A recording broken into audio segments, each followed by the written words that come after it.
episode of Food Groups.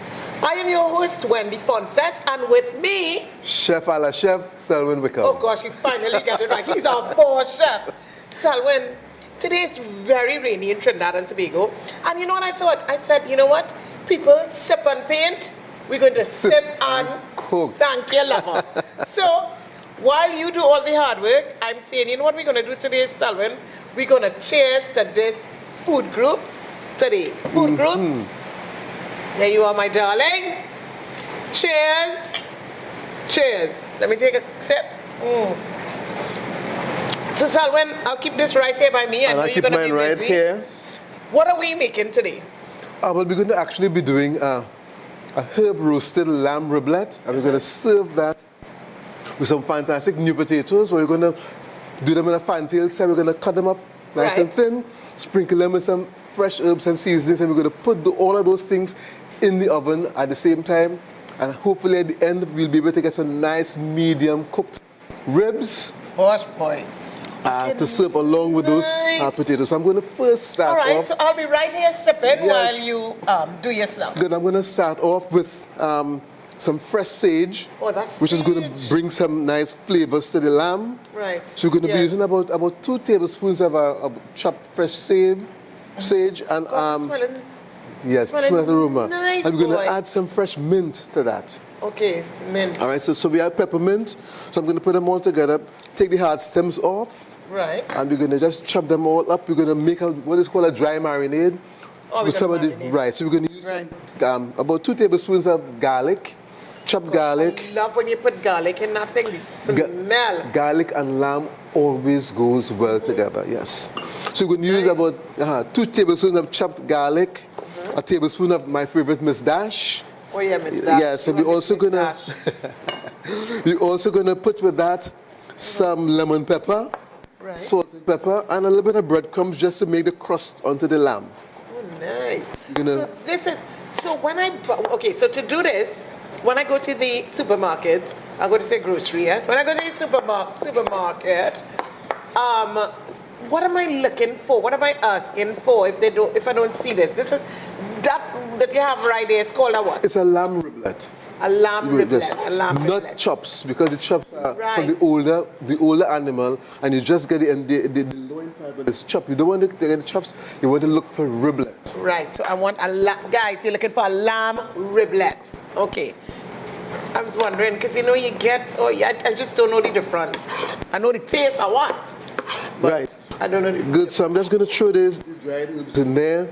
You're not putting it on it? I'm going to mix it in first, and then I'm going to rub it. Okay, and then we're going to rub it. So that's Miss Dash. That's your Miss Dash? Right. We're going to have our 2 tablespoons of garlic. Nicely. Lemon pepper. Now, because lemon pepper already has some salt, you don't really want to put any additional salt as well. So once you put it in and you mix it up and taste the meat, if you think it needs a little more salt, you can put, but it's not absolutely necessary. Okay. And I'm going to mix some breadcrumbs into that, but first I'm going to add some olive oil, just about 2 tablespoons or so, and that's just to pull the ingredients together. Yes. Right, yeah, nice. Because you smell all these. Because you're smelling, I can't even describe what it's smelling like. It's just smelling good to eat. It smells like a nice glass of wine. Oh, God, to do. I like you for that. So we're going to mix all of this together nicely. Yeah, it smells nice. Right. We're going to mix all this together nicely. Yeah. I think you should taste it too, you know. Oh, we can taste it? I don't mind. I love the taste. Take a little taste. You tell me if it has enough pepper, and salt. Okay, but you know me, I just like a little tinge of salt again. What do you think? But just a little bit. A little bit, yeah. Okay, but let me taste it again. So go again. Go on. Listen now, you can put that in some chow and eat that. I mean, I can cut up some pineapple and put just that in it right here and lick it down. Okay, but you taste it first with the pineapples and then I'll go after. Oh, okay, no problem, but it tastes nice. Right, well seasoned. What I'm going to do next, what I didn't say was, when you buy your lamb riblets, you don't get them nicely cleaned. So what you actually have to do, you have to take a knife and scrape each of the ribs, because if you don't scrape it, it's going to end up being very unattractive because all the tissues and the connective tissues and the sinew and the silver skin, they're all still connected. Oh. So when it's roasted like that, it's very unattractive. So you want to first scrape it off, clean it, wipe it off, and then you're going to continue with the seasoning process. Again, where your red meats are concerned, your lamb and so on, it is not necessary to wash it, because when you wash it, you're actually washing out a lot of the nutrients from the meat. Right. So you really want to pat it clean or wipe it clean. Nice. Right. Oh, so you have to clean Right. So I'm packing on the herbs onto this nice piece of lamb here. Nice. It's a little bit on the inside of the rib. God, it's smelling good. It's smelling real good. Real good. I know people have been asking, that's why we're doing this. We're doing this for you, because we got so many people asking about lamb. I think people want to do this for Easter. Easter Saturday, Glorious Saturday, Easter Sunday, Easter Monday. People ask about lamb. So you asked for it right here on Food Groups. And you're getting it, right. And not too much breadcrumbs. I'm just going to sprinkle a little breadcrumbs on top of there. Right. Just to protect that. A nice little crust. So that's just to protect the herbs. We don't want the herbs to get too much burning or caramelization. Right. Nice. Right, so we're just going to place this. So how long are you going to leave that marinated? This should be allowed to marinate for at least 4 to 5 hours. 4 to 5 hours, yes. Okay, right. Nice. You know what thing with me, Selwyn, is what I want to say. You know, sometimes, now I know, all I know to eat. But you know, sometimes you go to a restaurant and they ask you, do you want your lamb or your whatever, well done, medium rare? And sometimes I don't know what to say. And I say, listen now, I'll wait till everybody else answer and then I say something. But then when I get it, you see this blood in the meat. Oh, well, that's good. You see, the thing about it is, if you allow your foods to cook too much, especially your meat, especially your protein, you actually dry out the flesh. It gets very hard because it's protein.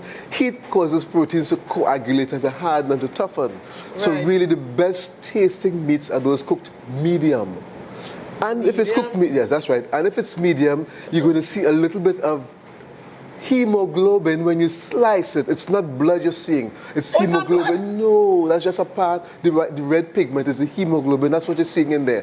It looks like blood, but it's not the real blood that passes through the veins. So that just gives the flavor that the meat should have. So when you cut it, a little bit of the hemoglobin runs out. That's nice because it really gives flavor to the meat. Without that red pigment, there's no flavor. So is that going to happen with our lamb? We're going to get some hemoglobin. Right, we're going to cook it medium.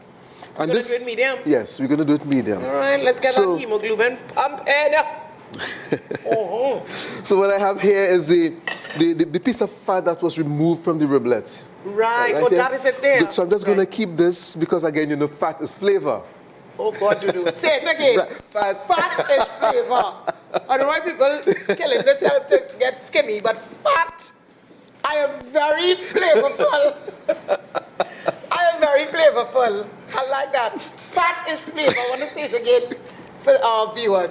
Fat is flavor. Yes, the flavor comes from the fat. So I'm just going to use some of the same herbs, garlic, some of the lemon pepper. On top of the fat there, I'm just going to put these leaves whole. Nice. I'm going to cut them up. And I'm going to actually, I'm going to actually rest the riblet on top of this so we can roast it on top of here.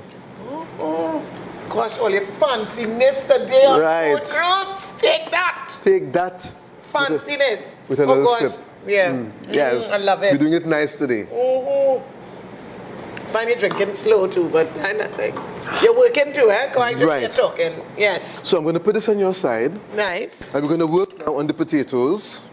You know, people say I don't do anything. You see me take anything from the chef.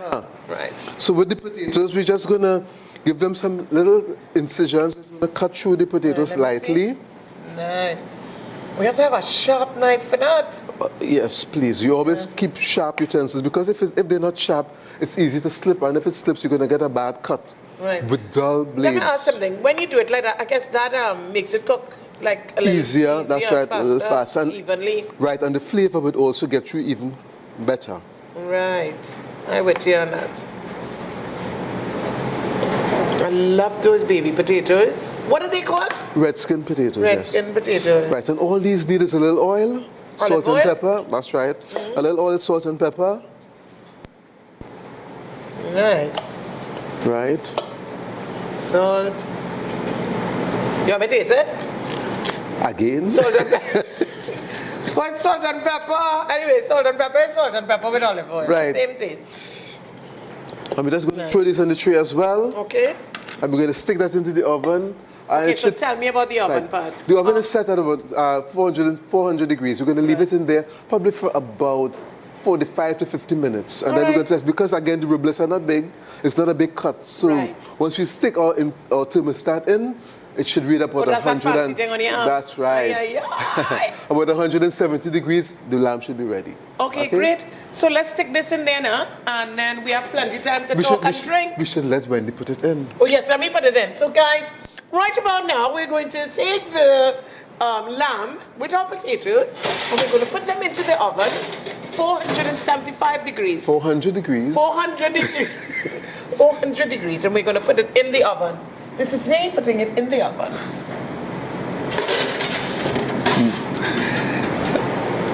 So our lamb is out of the oven after being in there for about, how long we kept it for? About 50 minutes. About 50 minutes. It's ready.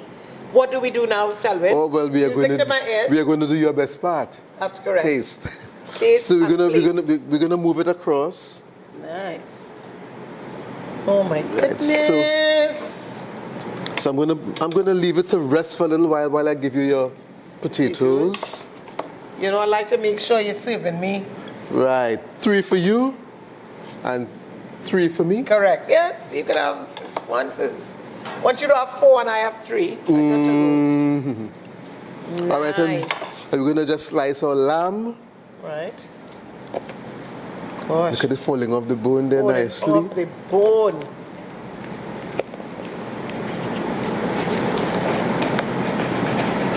Nice. I'm just gonna cut it off of the bone for you so that you can eat it. Yeah, without having too much. Lick it up, because you know me. That's right. You know, when you're in a restaurant, so when I go to the restaurant and they serve me like that, it's okay for me to take up the bonnet. Whose bone is it? Thank you. I just want to be sure. Nice. Oh my God. All right, and we're just gonna garnish with a little bit of sage. Nice. And a little piece of mint, which will go nice. with that wonderful sauce you have in that shot there. Lovely.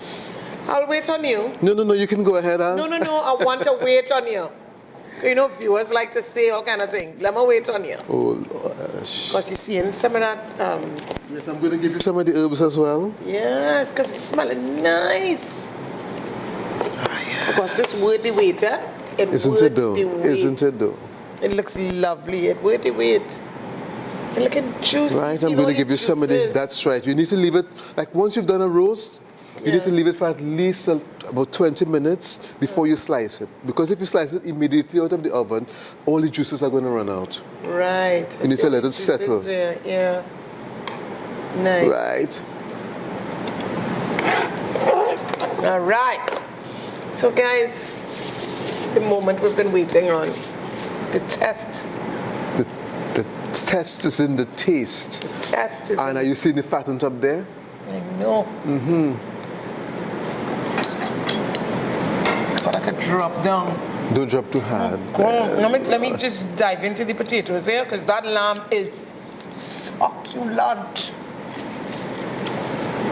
Tell me, chef. I'm ready to put nothing in my mouth. You need to get in there with some of the crust from the from that's right. You taste